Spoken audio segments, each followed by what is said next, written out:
Poder, vaidade e sedução. Eu acho que a senhora protesta demais. Esta é uma frase de Hamlet, da obra de William Shakespeare. Eu acho que a senhora protesta demais.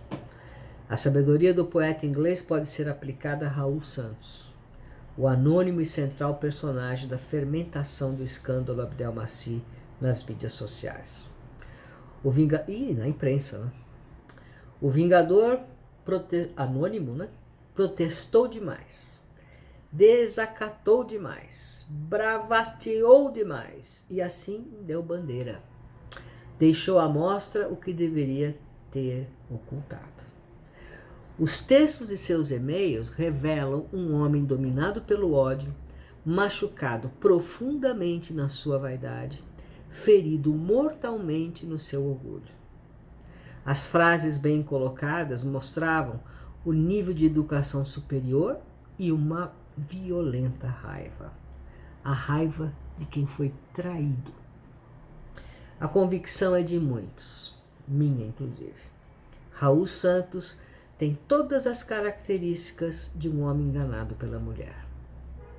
A investigação feita pelo advogado Adriano Vani e a associação de fatos resultou em pelo menos 2 suspeitos de serem Raul Santos. Ambos são companheiros de mulheres que tiveram um caso com Roger Abdelmaci. Não houve abuso, não houve agressão sexual, mas houve beijos, carícias e tudo que conforma uma aventura apaixonada e consensual entre homem e mulher.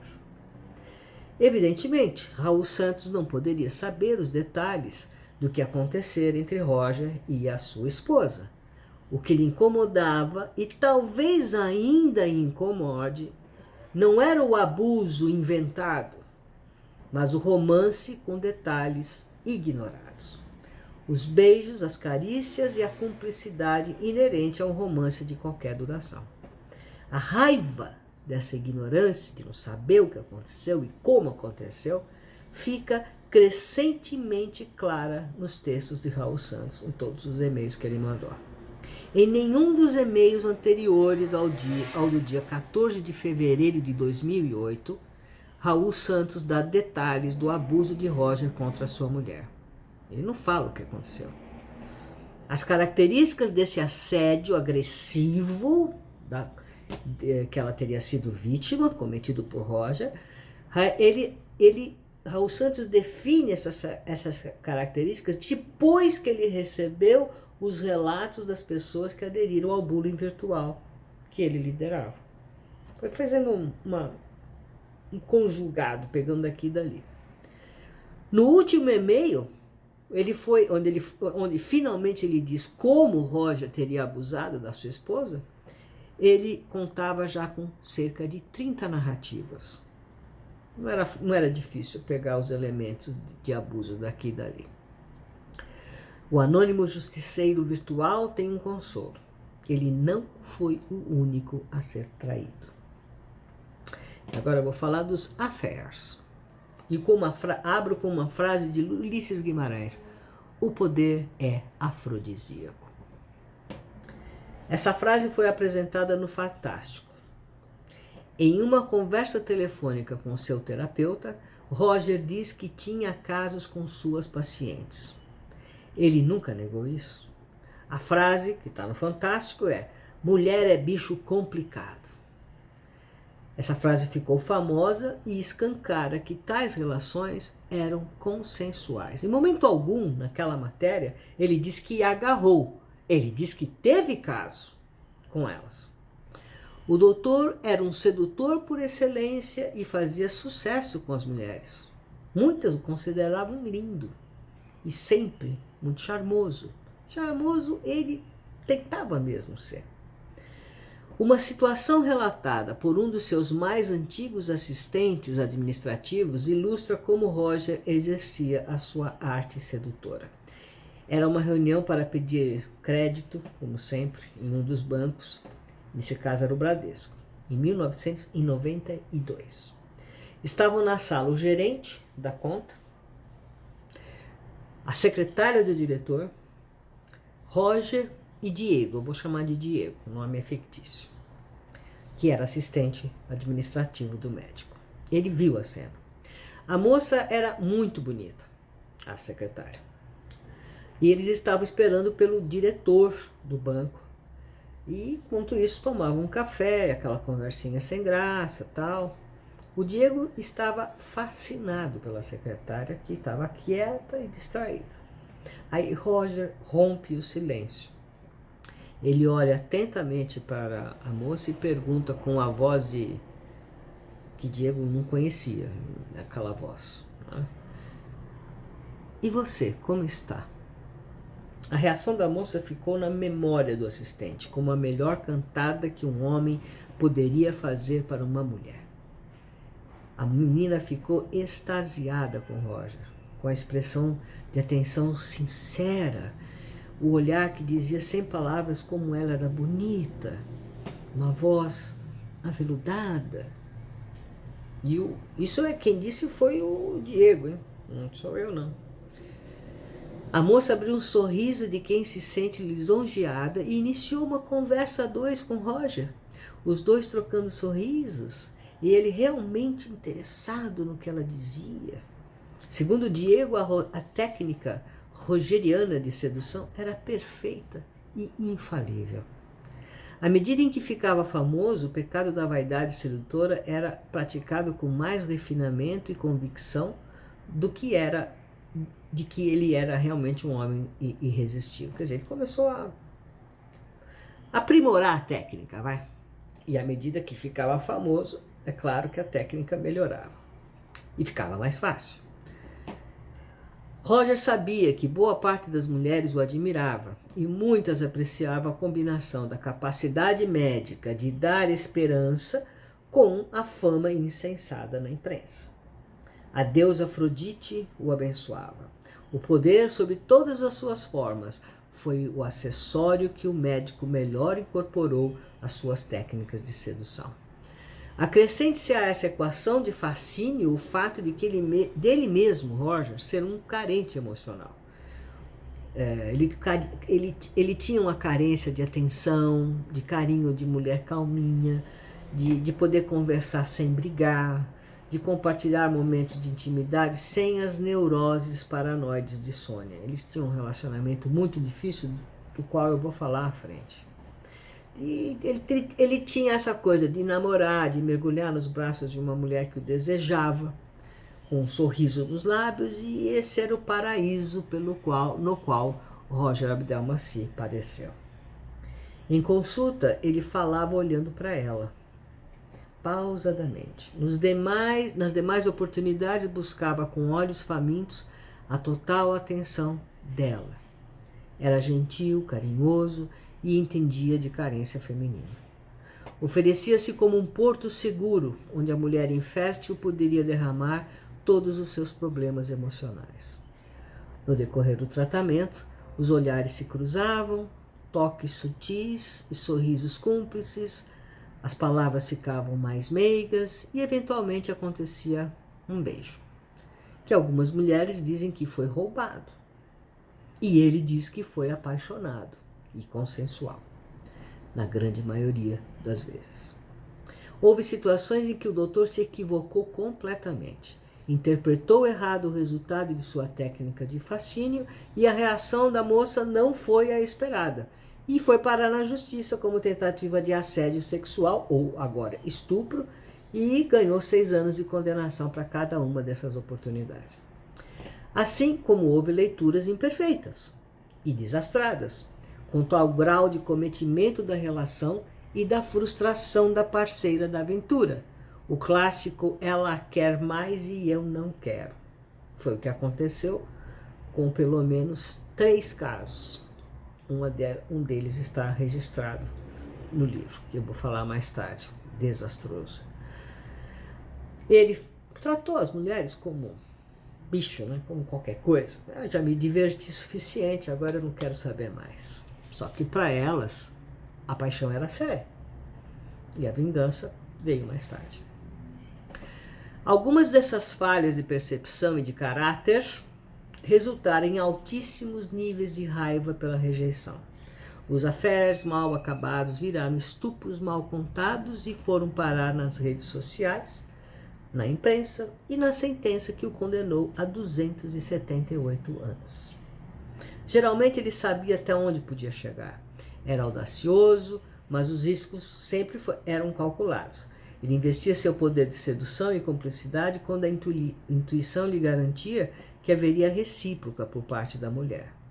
Usando a expressão do próprio Roger, alguém tinha que comer o milho jogado.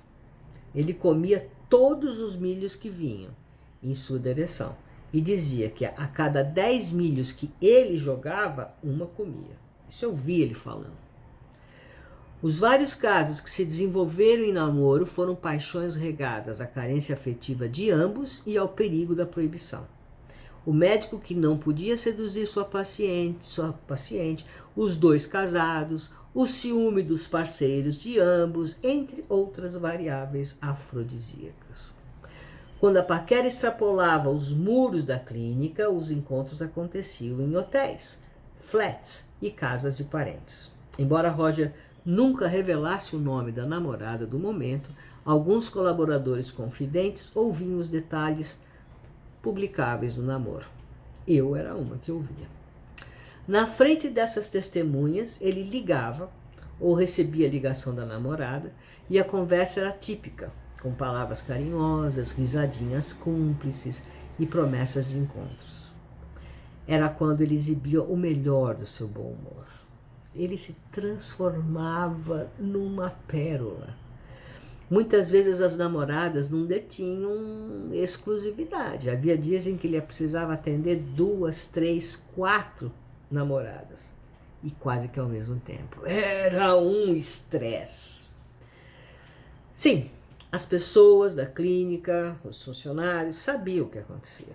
Todo mundo sabia. Mas sabiam que os casos eram consensuais. Era namoro, era paquera. No processo, há relatos de mulheres que tentam justificar o affair que tiveram com o médico ou simplesmente invertem os papéis. Na verdade, foi consensual, sim. A jornalista Ivandra Previde sugere que a falta de caráter era só de Roger. E ela escreveu na sua dissertação de mestrado, na página 66, que está online, facinho de pegar, muitas das mulheres que procuravam na clínica tinham escolaridade de nível superior. Eram médicas, advogadas, empresárias. De uma funcionária pública, recorto parte do depoimento, pelo que se apresenta como exceção. Trata-se de uma mulher com grandes obstáculos financeiros para encarar o tratamento. Um problema cuja superação poderia se dar mediante uma troca de favores, por assim dizer. E aqui eu leio agora o depoimento que Ivandra Previde, que teve acesso às 10.000 páginas do processo, ela usou esse trecho do depoimento na sua dissertação de mestrado. E diz o seguinte, essa moça diz o seguinte: eu sou funcionária pública. Eu negociava porque o preço era meio salgado. Toda vez que eu ia negociar, tinha esse tipo de assédio. E por aí foi durante todo o tempo. E no último, ele chegou a colocar o membro para fora. Eu disse que ia gritar, aí ele se ajeitou. Ele passava a mão no meu seio, me beijava na boca, segurava no meu ombro, mas eu sempre me afastava. Era assim, eu negociava os valores com ele e quando eu ia pedir para ele abaixar o preço, ele tentava me beijar. Aí fica a pergunta, quantas vezes ela precisou negociar valores? Até onde se sabe, a negociação do pacote de tentativas de tratamento ocorria uma única vez. Uma vez, 3 tentativas, está negociado. Quantos pacotes ela comprou? E o marido, onde que entra nessa história? A rádio peão da clínica circulava as fofocas sobre os romances de Roger com pacientes. Todas as testemunhas ouvidas não relataram a possibilidade de sexo forçado, a não ser a recepcionista, Cristiane Silva, a amiga de Irissaga. Aqui vem Aqui eu repito aquele depoimento que já falei antes, da moça que ele me agarrou dentro de uma sala grande que suponho seja sua, fiquei assustada, não entendi nada, quer dizer, na hora completamente fragilizada e desesperada por um filho, já falei isso no capítulo do blog. A paciente também, e nesse caso a paciente também não esclarece quantas tentativas e vontades de Roger ela fez. Tá claro, esses dois exemplos são nítidos de que era sexo consensual, que agora ela distorce, ela dá um outro nome para isso. As namoradas de Roger eram rapidamente identificadas por Dona Leonilda e passavam a ser monitoradas pela fiel capataz de Sônia. Os relatórios chegavam à patroa diariamente, desde a chegada da bandida, vagabunda, sirigaita, vadia, entre outros nomes carinhosos que elas usavam, até os detalhes técnicos da aparência da bandida, vagabunda, bababá. Se a saia estava mais curta, o vestido estava colado ao corpo, a maquiagem mais carregada, a atitude desembaraçada e, claro, a ausência de marido. Muitas vezes Sônia ligava para a mulher, sinalizada por Leonilda, para gritar todos os impropérios que lhe vinham à cabeça e ameaçava contar tudo para o marido dela, etc. e tal. Isso aconteceu várias vezes. Na clínica da Avenida Brasil, o balcão de recepção ficava em frente à escada. A recepção aqui, a escada ali.